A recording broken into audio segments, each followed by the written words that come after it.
Et dans le nom de Dieu, on doit honorer les serviteurs de Dieu. Parce que les serviteurs de Dieu portent le nom de Dieu. Jésus a dit, celui qui vous reçoit, il parlait à ses disciples, il dit, me reçoit.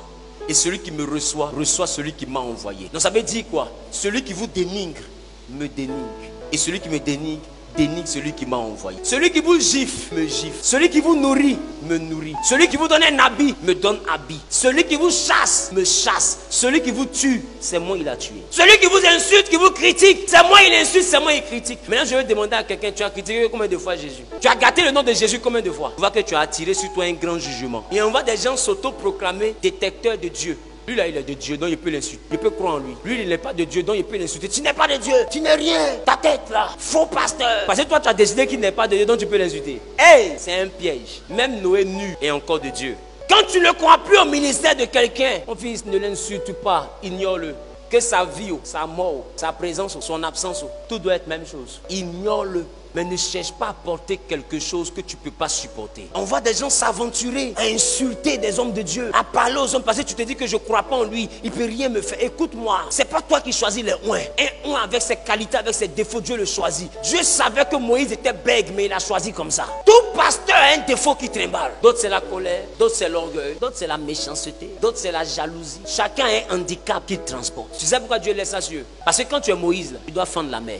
Mais si tu fends la mer, tu fais pleuvoir manger. Il a parlé, manger est tombé, vrai ou faux? Tu parles à caillou, l'eau sort. C'est que tu es d'une saut d'ici. Moïse, tu es sérieux. Parce que pendant la nuit, Moïse, à cause de sa présence, il y a une colonne de feu qui est au-dessus, qui éclaire et qui réchauffe le peuple. Parce que le désert où ils étaient là, la nuit faisait extrêmement froid comme en hiver. Et le matin il fait extrêmement chaud. Donc pendant la nuit, l'onction que Dieu a donnée à Moïse fait que Dieu se présente au-dessus du peuple comme une colonne de feu la nuit pour les réchauffer. Et matin, tellement Moïse est loin, ça devient un nuage pour ne pas que le soleil les tape.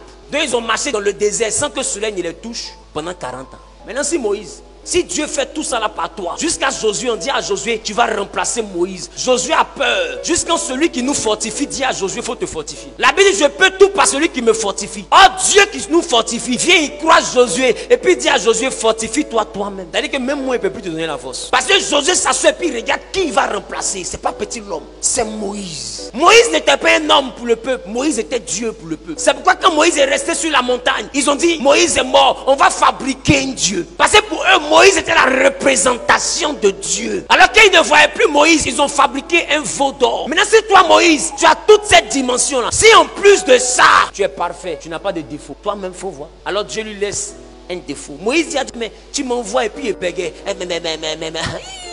Il dit, c'est ça qui est bon. Moïse a dit, mais attends, ils vont se moquer de toi. Mais comment il dit, voilà, quand il parle comme ça, là, c'est sa main qui me glorifie. Il dit, mais comment je vais parler à Pharaon même. Il dit, non, tu vas parler comme ça dans l'oreille de Josué. Et puis Josué va parler à Pharaon. Mais attends, au lieu d'envoyer Josué pour que je parle dans son oreille et puis lui il parle à Pharaon, il faut me guérir et parler direct. Dieu dit non, va avec ce handicap. Chaque homme de Dieu est envoyé en mission avec un handicap. Qui fait que malgré la dimension à laquelle Dieu va l'utiliser, quand il regarde son handicap, lui-même il se met en genoux pour dire, Seigneur, j'ai aussi besoin de toi.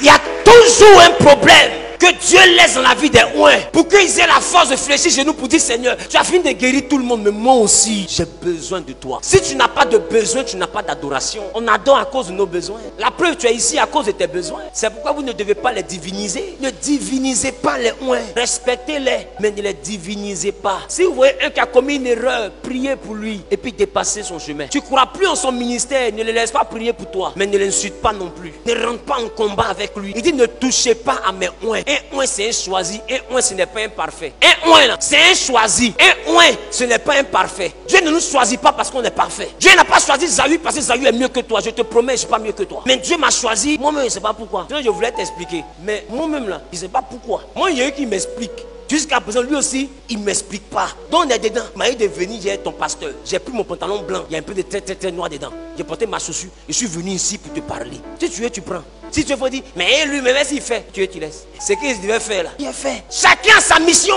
On va d'autres tuer un pasteur en train de te prêcher, mais lui-même, il ne met pas là. Est-ce que lui-même, il ne fait pas ça?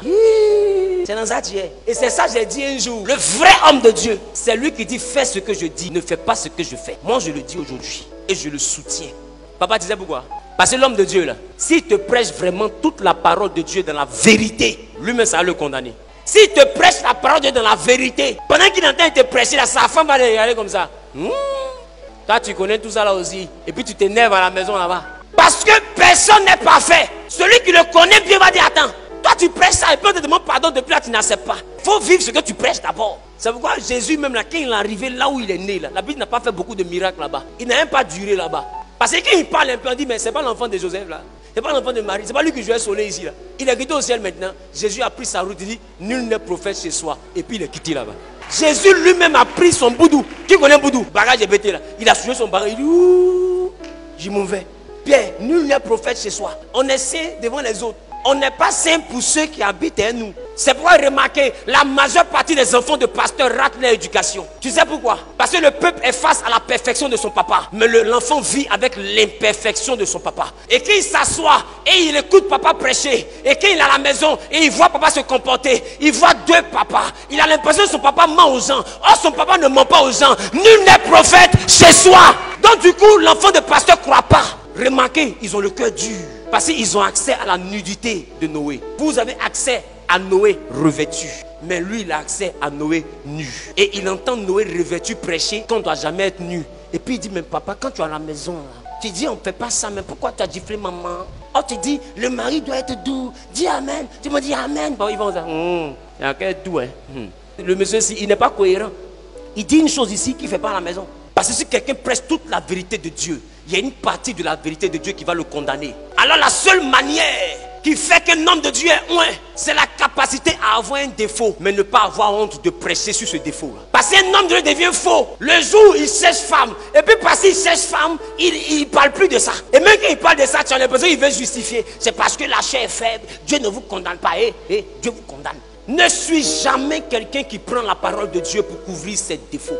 C'est qui vient de renier le sacerdoce. Le vrai oint ne prend pas la parole de Dieu pour maquiller ses défauts. Le vrai oint prêche la parole de Dieu. Même s'il se sent concerné, il prêche. Parce que ce n'est pas sa parole, c'est la parole de Dieu. Et la parole de Dieu peut parler de lui aussi son caractère. Parce que lui aussi, c'est une âme que Dieu veut sauver. Donc le vrai oint, c'est celui qui dit, fais ce que je dis. Ne fais pas ce que je fais. Parce que je ne suis pas un modèle. Je te prêche un Dieu parfait, mais je suis un homme imparfait. Donc pendant que je te prêche, moi aussi, je me prêche à moi-même. Le problème, c'est que les pasteurs aujourd'hui, quand ils prêchent, ils disent, vous devez changer. Un pasteur véritablement qui prêche, dit, nous devons changer. Parce que mon ami, il ne faut pas t'enlever les dents. Nous tous, on cherche Dieu.